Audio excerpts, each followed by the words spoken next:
নমস্কাৰ। ফেচবুক লাইভৰ এই অনুষ্ঠানলৈ আটাইকে আদৰণি জনাইছোঁ। নিৰ্বাচনৰ সময়ৰ পৰা মই ফেচবুক লাইভৰ অনুষ্ঠান কৰা নাছিলোঁ। কাৰণ নিৰ্বাচনৰ সময়ত আপোনালোকক বিভিন্ন সভাই সমিতিয়ে সঘনাই লগো পাইছিলোঁ আৰু আপোনালোকৰ সৈতে কথা পতাৰ সৌভাগ্যও হৈছিল। যোৱা 12 মে তাৰিখে শপত গ্ৰহণ কৰাৰ পিছৰে পৰা মন্ত্ৰীসভাৰ গঠন, দপ্তৰ বিতৰণ, নীতি আয়োগৰ বৈঠক আদি বিভিন্ন কামত ব্যস্ত হৈ আছিলোঁ। তাৰ মাজতে অসম বিধানসভাৰ অধিৱেশনো অনুষ্ঠিত হ'ল। প্ৰাৰম্ভিক চৰকাৰৰ দ্বিতীয়বাৰ দায়িত্ব লোৱাৰ পিছত প্ৰাৰম্ভিক যি ব্যস্ততা, সেই ব্যস্ততাৰ ইতিমধ্যে সামৰণি পৰিছে আৰু এতিয়াৰ পৰা মাজে সময়ে আপোনালোকৰ ওচৰলৈ ফেচবুক লাইভৰ জৰিয়তে আহি থাকিম। শ্ৰদ্ধাৰ ৰাইজ, ইতিমধ্যে মোৰ সামাজিক মাধ্যম বা সাংবাদিকৰ সৈতে হোৱা কথা বতৰা আৰু বিভিন্ন ৰাজহুৱা মঞ্চৰ জৰিয়তে বিগত নিৰ্বাচনত আপোনালোকে আমাৰ প্ৰতি দেখুওৱা অফুৰন্ত সঁহাৰি, মৰম আৰু আদৰৰ বাবে মই কৃতজ্ঞতা জনাইছোঁ। অসমৰ ৰাজনৈতিক ইতিহাসত 102খন আসনত বিজয়ী হোৱা এক নিতান্তই অভূতপূৰ্ব ঘটনা। পৰমপিতাৰ আশীৰ্বাদ আৰু আপোনালোকৰ শুভকামনা আৰু অফুৰন্ত সহযোগিতাৰ বাবে এনে এক অভূতপূৰ্ব ৰাজনৈতিক ইতিহাসৰ আমি সাক্ষী হৈ থকাৰ সুযোগ পালোঁ। মই কেইবাখনো সভাত কৈছোঁ যে নৰ আৰু নাৰায়ণ অৰ্থাৎ নেদেখাজন আৰু আপোনালোকৰ অভূতপূৰ্ব আশীৰ্বাদ, মৰম, সহানুভূতি, সহযোগিতা নাথাকিলে অসমৰ দৰে ৰাজ্য এখনত 126খন আসনৰ ভিতৰত 102খন আসন জয় কৰাটো এটা ভাবিব নোৱাৰা পৰিঘটনা। যি নহওক, ভাবিব নোৱাৰা ঘটনা এটা আমাৰ ৰাজ্যত সংঘটিত হ'ল আৰু এই গোটেই ঘটনাৰ সাক্ষী হৈ থকাৰ সুযোগ পালোঁ।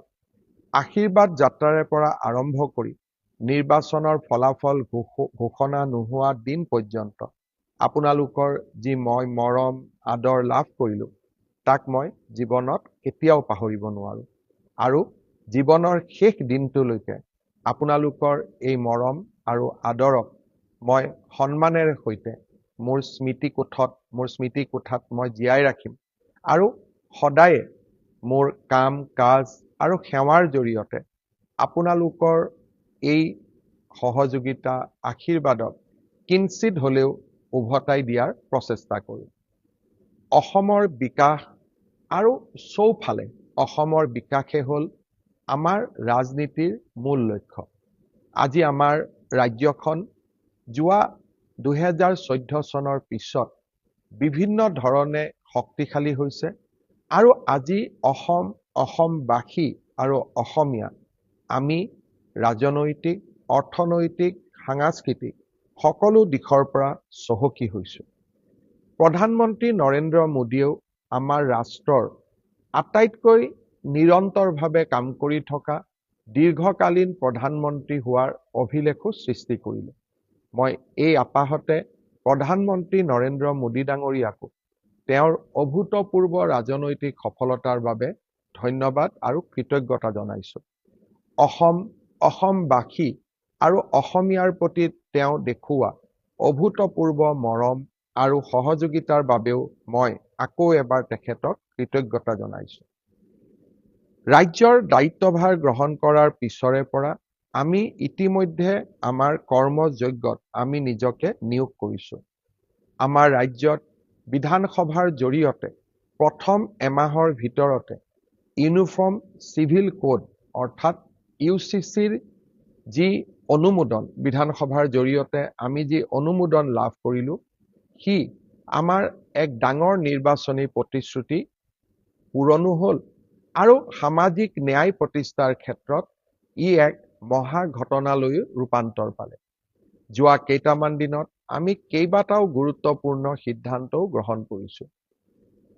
আমাৰ ৰাজ্যত যেতিয়া নিৰ্বাচন হয়, নিৰ্বাচনৰ আগতে মাত্ৰ 4 মাহ চৰকাৰৰ টকা পইচা খৰচ কৰাৰ বাবে আমি ভোট অন একাউণ্টছ আমি গ্ৰহণ কৰোঁ।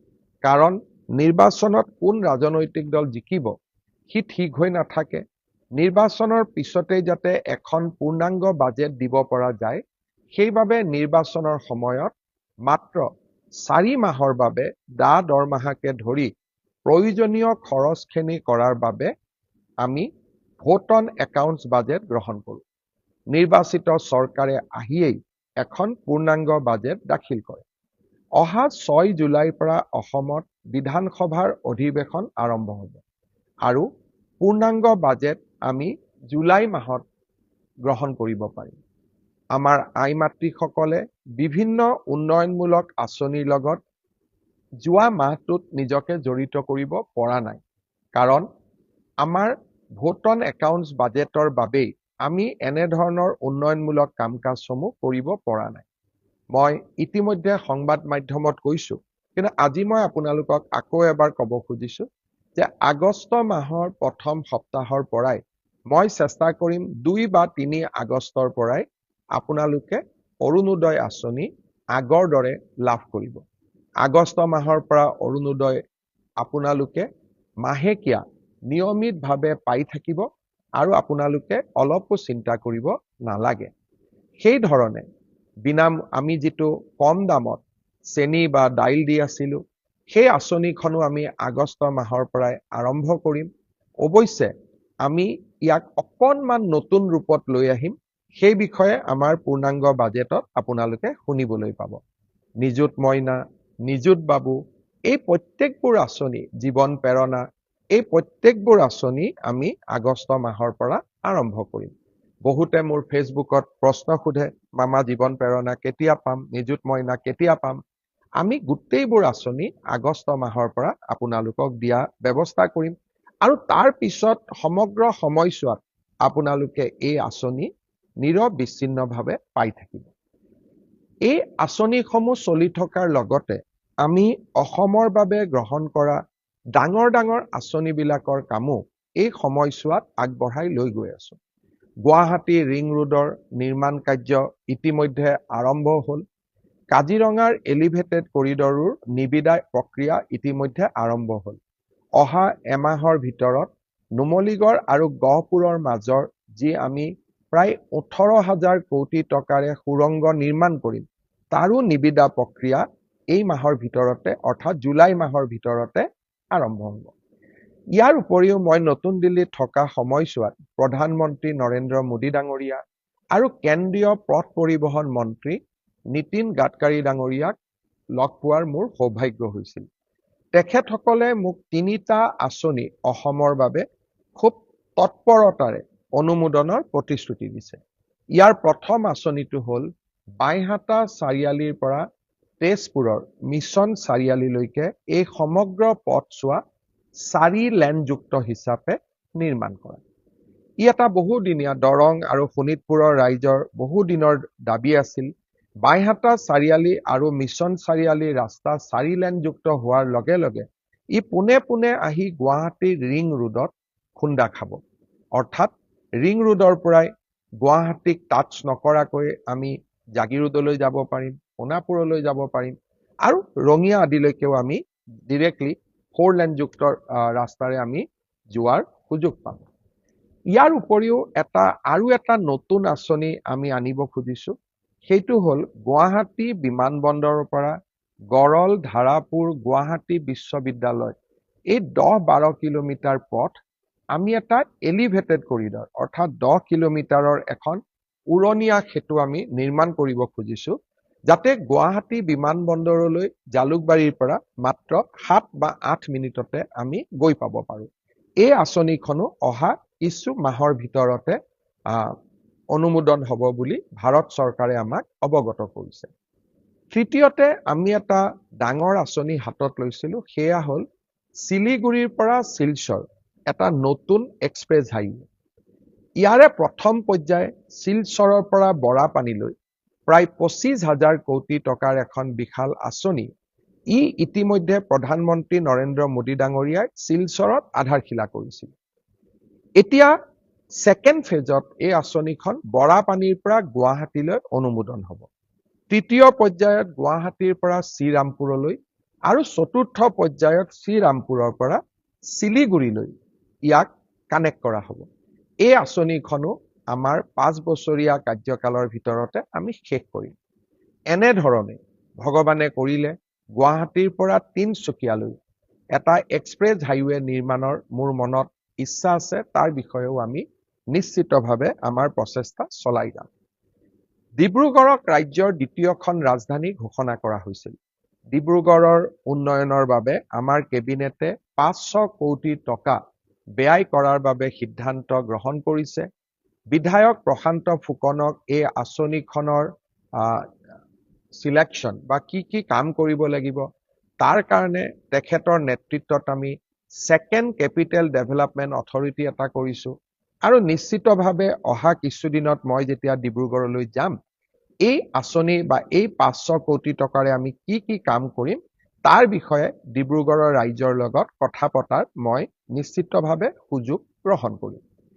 ইয়াৰ উপৰিও আমি শিলচৰৰ এখন নতুন বিমানবন্দৰ নিৰ্মাণৰ যিটো প্ৰচেষ্টা তাৰ অনুমোদনৰ বাবে আমি কাম কৰি আছো। অহা কেইদিনমানৰ ভিতৰতে আমি তাৰো অনুমোদন পোৱাৰ আশা কৰিছো। ইয়াৰ পিছত এটা নতুন আঁচনি এইবাৰ দিল্লীত যাওঁতে আমি আলোচনা কৰিছিলো যে ৰূপসী বিমানবন্দৰ ই এটা ষ্ট্ৰেটেজিক লোকেশ্যনত আছে। ৰূপসীৰ পৰা বাংলাদেশ ওচৰত, ৰূপসীৰ পৰা পশ্চিমবংগ ওচৰত, ৰূপসী আমাৰ BTADৰ কাষতে, আৰু ৰূপসীলৈকে গুৱাহাটীৰ পৰাও যাব পাৰি। শিলচৰ শিলিগুৰি কৰিডৰ হৈ গ'লে ৰূপসীটো আমি 2 ঘণ্টাতে গৈ পাব পাৰোঁ। ৰূপসী বিমানবন্দৰক আমি এটা ডাঙৰ লজিষ্টিক হাব হিচাপে নিৰ্মাণ কৰিব পাৰো নেকি? বিমানবন্দৰটো ডাঙৰ কৰি নিৰ্মাণ কৰি তাৰো আমি নতুন চিন্তা চৰ্চা আৰম্ভ কৰিছো।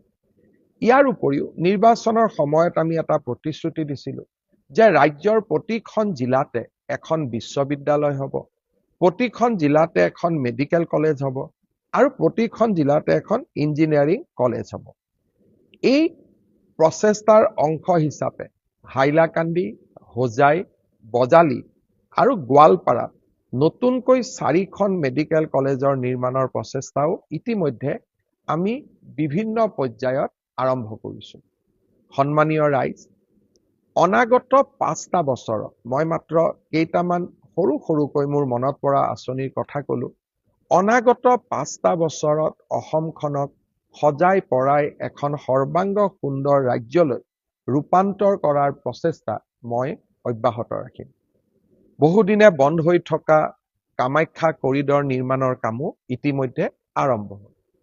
শ্ৰদ্ধাৰ ৰাইজ, বিগত নিৰ্বাচনত মই প্ৰতিশ্ৰুতি দিছিলো যে আমাৰ ৰাজ্যৰ যুৱক যুৱতীক আমি 2 লাখ চৰকাৰী চাকৰিৰ সুবিধা দিম। যোৱাবাৰ আমি 1 লাখ চাকৰিৰ সুবিধা দিয়াৰ কথা কৈছিলো। 1,60,000 যুৱক যুৱতীক আমি চৰকাৰী চাকৰি দিব পাৰিলো। এইবাৰো আমি 2 লাখ ল'ৰা ছোৱালীক কেনেকে চাকৰি দিব পাৰো, কোন বিভাগত কিমান পদ খালী আছে, পদোন্নতিৰ জৰিয়তে নতুনকৈ কিমান পদ সৃষ্টি কৰিব পাৰি, নতুনকৈ কেনেকে বেটেলিয়ন আদি নিৰ্মাণ কৰিব পাৰি, এই কথাবোৰো ইতিমধ্যে আমি আলোচনা আৰম্ভ কৰি দিছো। অৰ্থাৎ নিৰ্বাচনৰ সময়ত দিয়া প্ৰতিশ্ৰুতিবোৰ কেৱল মাত্ৰ নিৰ্বাচনী প্ৰতিশ্ৰুতি নহয়, ই আমাৰ উন্নয়নৰ মন্ত্ৰ, অসমক বিকাশৰ পথলৈ আগুৱাই লৈ যোৱাৰ এক আমাৰ বাবে পবিত্ৰ দায়িত্ব আৰু কৰ্তব্য। তাক আমি সদায় স্বীকাৰ কৰোঁ আৰু অসমৰ ৰাইজৰ বাবে আমি এনেকৈ নিৰলস আমি কাম কৰি গৈ থাকিম। অসমৰ সংস্কৃতি, অসমৰ পৰিচয়, এই গোটেইবোৰ আমাৰ বাবে ৰাজনৈতিক শ্লোগান নহয়। অসমৰ আইডেণ্টিটি, অসমৰ স্বাভিমান, অসমৰ সংস্কৃতি, অসমৰ ভূমিৰ ৰক্ষণাবেক্ষণ, আমাৰ এই গোটেই সিদ্ধান্ত বা গোটেই আদৰ্শসমূহ ৰাজনীতি বা ইলেকশ্যনৰ সময়ত কোৱা আদৰ্শ নহয়, ই আমাৰ এক কৰ্মযজ্ঞ। অনাগত দিনসমূহত অসমবাসী আৰু অসমীয়াৰ বাবে আমি নিৰন্তৰ কাম কৰি যাম, তাত আমি কেতিয়াও পিছ হুহুকি নাহো। শ্ৰদ্ধাৰ ৰাইজ, অহা 1, 2, 3 জুলাই এই 3টা দিন অসমৰ কাৰণে হয়তো এক গুৰুত্বপূৰ্ণ দিন হ'বগৈ পাৰে। প্ৰধানমন্ত্ৰী নৰেন্দ্ৰ মোদী ডাঙৰীয়াৰ প্ৰচেষ্টাত এই 3টা দিনত হয়তো আমি এগৰাকী অতিকে শক্তিশালী গুৰুত্বপূৰ্ণ বিদেশী আলহীক আদৰিবৰ বাবে সুযোগ পাম।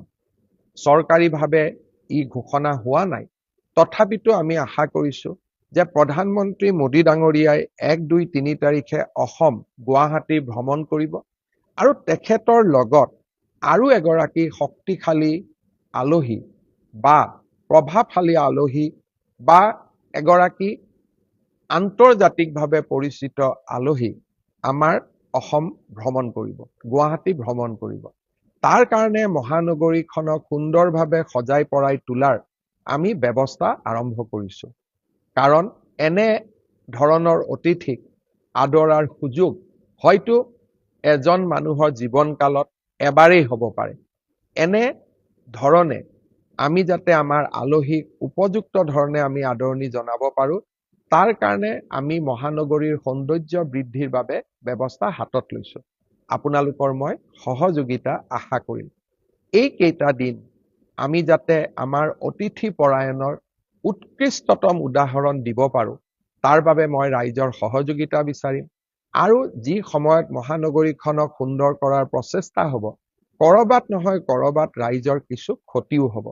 তাৰ বাবে মই ৰাইজৰ ওচৰত ক্ষমা বিচাৰিম, কিন্তু ৰাইজৰ পৰা সহযোগিতাৰো আশা কৰিম। শ্ৰদ্ধাৰ ৰাইজ, এটা কথা নকলে মই নিশ্চয় আপোনালোকৰ ওচৰত দোষী হৈ ৰৈ যাম।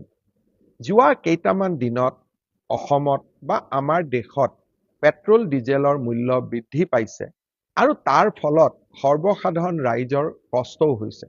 কিন্তু আমি সকলোৱে জানো এই মূল্য বৃদ্ধি কিয় হৈছে আৰু এই মূল্য বৃদ্ধিৰ কাৰণ কি। ভাৰতৰ খাৰুৱা তেলৰ বা পেট্ৰল ডিজেলৰ 90% পেট্ৰল ডিজেল আমি আৰব ৰাষ্ট্ৰ, ৰাছিয়া বা আমেৰিকাৰ পৰা, ভেনিজুৱেলাৰ দৰে ৰাষ্ট্ৰৰ পৰা আমি লৈ আহোঁ। বৰ্তমান যি মধ্যপ্ৰাচ্যত যি যুদ্ধ চলিছে, আমেৰিকা আৰু ইৰাণৰ যুদ্ধ চলিছে, তাৰ বাবে পেট্ৰল ডিজেলৰ মূল্যই আকাশলংঘী পৰ্যায়ত ভৰি দিছে। প্ৰধানমন্ত্ৰী নৰেন্দ্ৰ মোদীয়ে প্ৰচেষ্টা কৰিছে যাতে ভাৰতৰ সৰ্বসাধাৰণ ৰাইজে এই মূল্য বৃদ্ধিৰ পৰা অকণমান হলেও সকাহ পাব পাৰে। পৃথিৱীৰ সকলো দেশতে ডিজেল পেট্ৰলৰ মূল্য অভাৱনীয়ভাৱে বৃদ্ধি হৈছে, কিন্তু যিমানখিনি নকৰিলে আমাৰ দেশখন চলিব নোৱাৰা হ'ব, সিমানখিনি মূল্য বৃদ্ধি আমাৰ দেশেও পেট্ৰল ডিজেলৰ বাবে কৰিবলগীয়া হৈছে।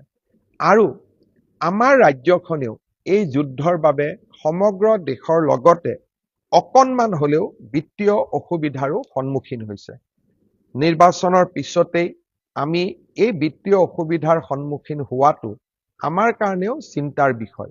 কিন্তু মই আশা কৰো যে খুব সোনকালে আমেৰিকা আৰু ইৰাণৰ মাজত যুদ্ধৰ চুক্তি হ'ব, বিশ্ব বজাৰখন মুকলি হ'ব আৰু আমি অসম আৰু আমাৰ ৰাষ্ট্ৰ আমি পুনৰ বিকাশৰ কৰ্মযজ্ঞত নামিব পাৰিম। এই কেইটা দিন আমি এক প্ৰত্যাহ্বানৰ মাজেৰে পাৰ কৰিছো আৰু নিশ্চিতভাৱে আমি সকলোৱে তাৰ ভুক্তভোগীও। মই আশা কৰিম বিশ্ব যুদ্ধ বা বৰ্তমান যুদ্ধৰ যি পৰিৱেশ শেষ হওক, সৰ্বসাধাৰণ ৰাইজ নিশ্চিতভাৱে অসুবিধাৰ পৰা মুক্ত হওক। মই আগতে কৈছো যে মই মাজে মাজে ফেচবুক লাইভত আহি থাকিম আৰু আপোনালোকৰ মই এই ধৰণে যোগাযোগ কৰি থাকিম, চৰকাৰৰ আঁচনিবিলাক জনাই থাকিম। আৰু তাৰ বাবে আপোনালোকেও মোক যি ধৰণে ফেচবুকত শুনে, তাৰ বাবে মই সদায় আপোনালোকৰ ওচৰত কৃতজ্ঞ হৈ থাকিম। এই মুহূৰ্ততো মই বক্তব্য দি থাকোতে বহুবিলাক ব্যক্তি আমাৰ লগত জড়িত হৈ আছে। মই দুই এজনৰ মই দেখি আছো, যি দুই এজন চিনাকি মানুহো আমাৰ লগত জড়িত হৈ আছে। আৰু আমাৰ বহুতবিলাক মোৰ ফেচবুক লাইভত সঘনাই জড়িত হৈ থকা ব্যক্তিসকলো জড়িত হৈ আছে।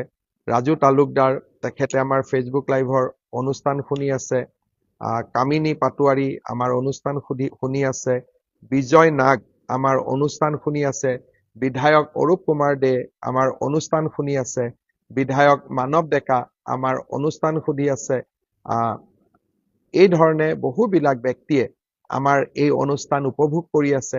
সকলোকে মই ধন্যবাদ আৰু কৃতজ্ঞতা জনাইছো আৰু আমি এনেধৰণে ফেচবুক লাইভত লগ পাই থাকিম নিতুমণি বৰুৱা অনুষ্ঠানৰ লগত যোগাযোগ হৈছে পদ্ম শৰ্মা অনুষ্ঠানত জড়িত হৈছে ৰমন তালুকদাৰ অনুষ্ঠানত জড়িত হৈছে সুজল বৰ্মন অনুষ্ঠানত জড়িত হৈছে ৰঞ্জিতা সিংহা অনুষ্ঠানত জড়িত হৈছে প্ৰশান্ত মিলিয়ে অনুষ্ঠান চাই আছে মই সকলোকে মোৰ এই অনুষ্ঠান চোৱাৰ বাবে কৃতজ্ঞতা জনাইছো আকৌ লগ পাম আজিৰ ফেচবুক লাইভ অনুষ্ঠান পুনৰ এবাৰ আপোনালোকক আকৌ এবাৰ লগ পোৱাৰ প্ৰতিশ্ৰুতিৰে সামৰণি মাৰিছো ধন্যবাদ জয় হিন্দ বন্দে মাতৰম